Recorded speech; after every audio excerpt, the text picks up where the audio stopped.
Welcome everyone to our fourth Community of Practice meeting supporting students with IEPs. My name is Daniel Parker. I'm one of the assistant directors on the special education team.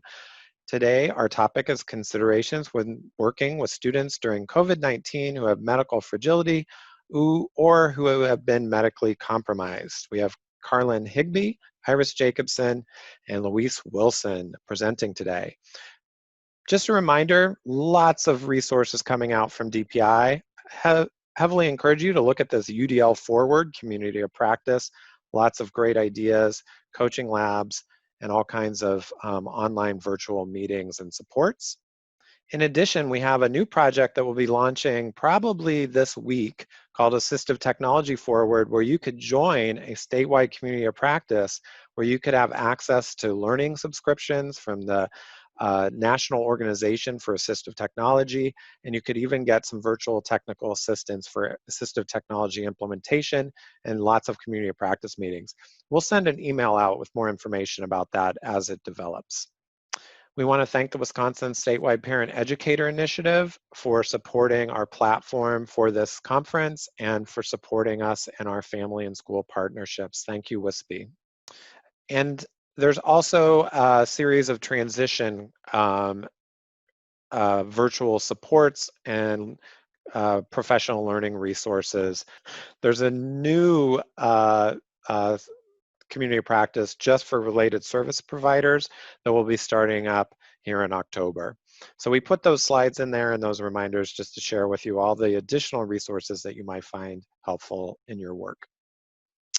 With that, I do want to remind you of our purpose. We are sharing information and guidance, but we really want you to share your ideas and collaborate and share your resources when we go to the breakout rooms. And at every one of our meetings, we take a pause to remember that our focus statewide is on equity, ensuring every student is getting what they need, when they need it, and the way they need it. Specifically, when we think about equity, we really want to think about who are the students who are most marginalized and their families.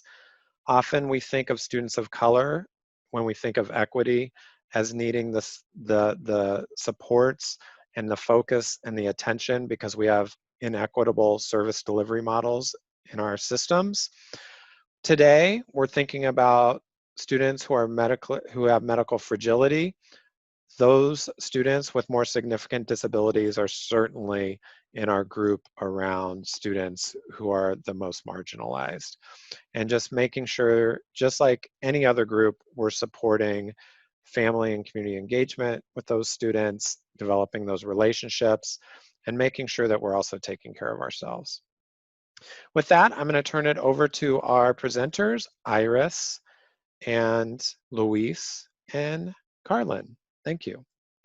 Thank you, Daniel. I'll get us started out here today. I'm Iris Jacobson, and I work on the DPI team in the area of special education, and it's really great to be here today to talk to you all and share about our students who have very unique needs that we are experiencing in our district. And we'd like to start out today by reviewing our agenda, supporting students. We're going to be going over what that looks like for supporting our students and their needed services. We'll have 2 breakout sessions, and in between that we'll talk about ADLs, activities of daily living, and the use of protective equipment. And then at the end, we have a list of resources that you will see throughout the presentation, but they're also listed at the very end. So we started thinking about this. We're not really talking about comprehensive evaluations today, but there's a portion of the law that addresses comprehensive evaluations that we thought was really important to share, because in this statement, it talks about identifying disability-related educational needs. And educational needs are both academic and functional. That relates to both your academic skills and your functional skills. And so we wanted to make sure that we pointed that out, that we should not link a student's impairment area or need for medical services or a certain medical condition to a set of rules or regulations that just apply to that. That we think outside the box and think of the student's disability-related needs and as they relate to that individual. IDEA requires that decisions and plans are to be individualized. Therefore, we want to encourage your thinking today to be about the whole child and not their individual disability label or their medical need. And so also in today, we're going to be talking about this in the context of a pandemic we are experiencing, right? And how that looks different today than it would any other day. So with that, I was thinking, developing and providing services for a student who is medically compromised is often difficult for an IEP team, even outside of a pandemic, right? If we didn't have a pandemic, it would still be pretty difficult, and it's quite a activity for an IEP team to have to go through to figure out all the nuances and needs of a student. But many of the same considerations that apply then would apply now during this pandemic. And most likely we're just adding a few extra things that relate to COVID-19. So we want to put you a little bit at ease with that statement. We know it's still quite a ordeal to be dealing with, but we want you to think, first of all, how that would look overall. IEP teams need to clearly determine their disability-related needs of each and every student always. And so again, we want to reemphasize that during a pandemic, that we provide FAPE with free and appropriate education in the least restrictive environment to ensure access, engagement, and show progress in the general education curriculum and across all environments. And so remember, as you develop disability-related needs for students who have medical compromising conditions, you may need to re-examine those needs in all settings and environments. And we're going to address those later with more detail as we go through. We also want you to consider the environment.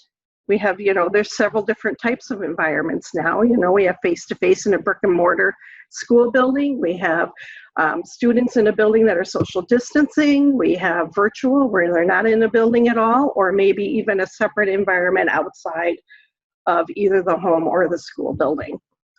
So IDEA requires that you consider the least restrictive environment even during this time during a pandemic. And depending on individual needs of that particular student, think about what is currently in place for your student and what would need to be added or adjusted in those different environments.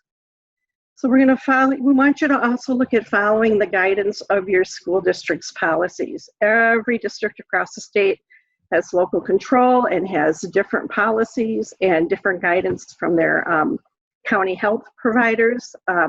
So you want to make sure that you're covering all your bases and writing accommodations that be needed for your students within those policies. And then you may need to add or change accommodations depending on what they are in your IEPs. So you may need to consider also what staff needs.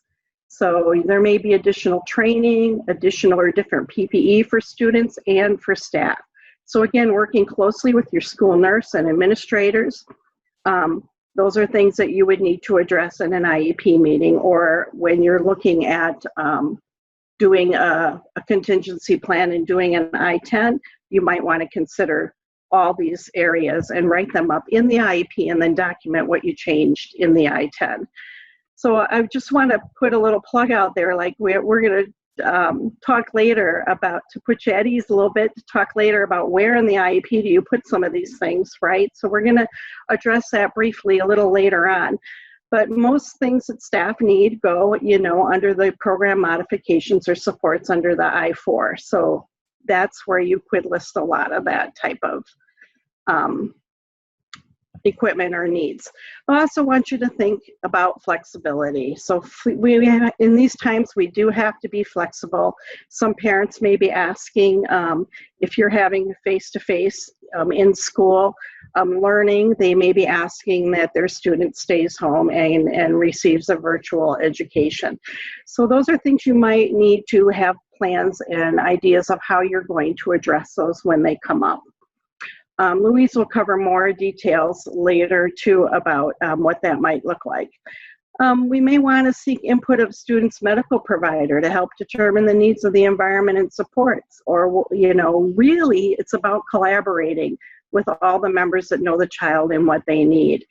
And you're going to have to discuss what realistically can and can't be done in a school building in order to keep the students safe and those staff and the students around that environment safe. So be ready to think outside the box and be flexible. There may be situations where students' needs will take priority over facial coverings or social distancing requirements, but that's okay. Work through them, talk them through. We hope we can give you some guidance today that will help. One of the things, we're probably all getting very used to hearing is having a contingency plan. So here's 3 different ways you might decide to work in your IEP meetings right away. When you have an annual IEP, it's probably in the best interest to plan for all 3 environments, because you really don't know what's going to happen or how it may change in the next week or month to come. There's some learning environment. There's a link there for learning environment considerations that you can look at on your own. And we also wanted to talk a little bit about virtual versus homebound or homeschool, and how that looks different. This is a nice little chart, and if there's 2 links on the side there, the first link will bring you exactly to this chart so it can be enlarged and you could read it better.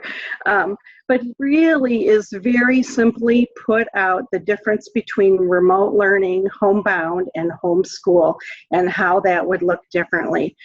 And the second link there is the virtual learning and educational environmental codes, and that just spells out all different scenarios for our students and how you would work through the environmental codes of those and document those in your IEP. So I'm not going to read any of that because we want to get on and get you guys a chance to discuss a little bit. With that, I'm going to turn it over to Louise for a little bit. Louise? All right, so obviously my piece in a lot and almost all of what I've been doing for DPI has been in regards to infection control and mitigation, and then obviously school health services. So what we're going to be talking about next is what parents need to know and what staff needs to know and what as they go into the IEP. But obviously you need to have a good understanding of what your infection control precautions are, what you are doing in your school. Things that Iris has already mentioned, is facial coverings.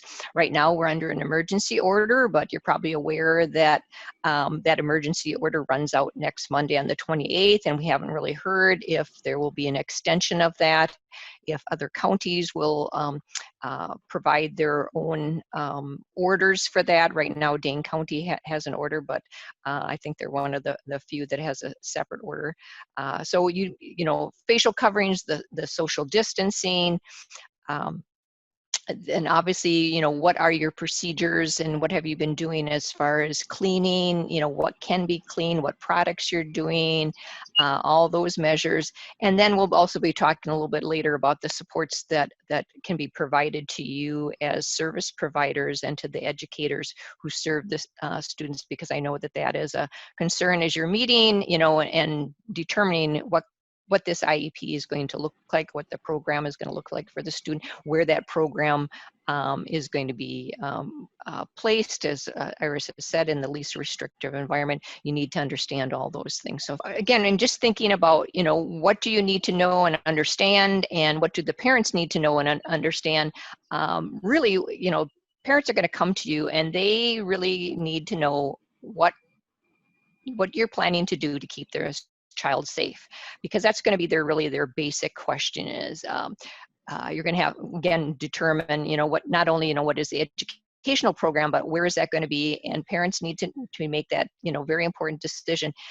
Is the school building going to be safe for my child, or am I going to have to advocate to do virtual learning? And then that opens up the whole issues about is virtual learning going to be a good placement as far as meeting the goals, the educational goals for that student. So they need to understand, again, what their mitigation measures are, and you should have a good understanding of what they are. If you don't know, I think this question sometimes for those of you that had IEP meetings over the summer, it was more difficult.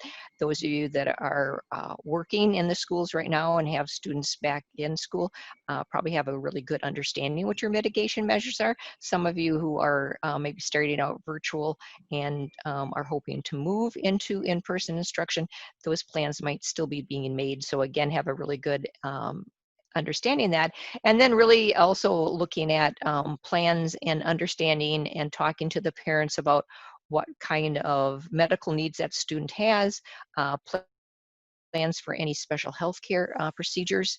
Are there some procedures that would not be recommended to be done in the school setting because of the risk of infection to other students or to possibly staff members?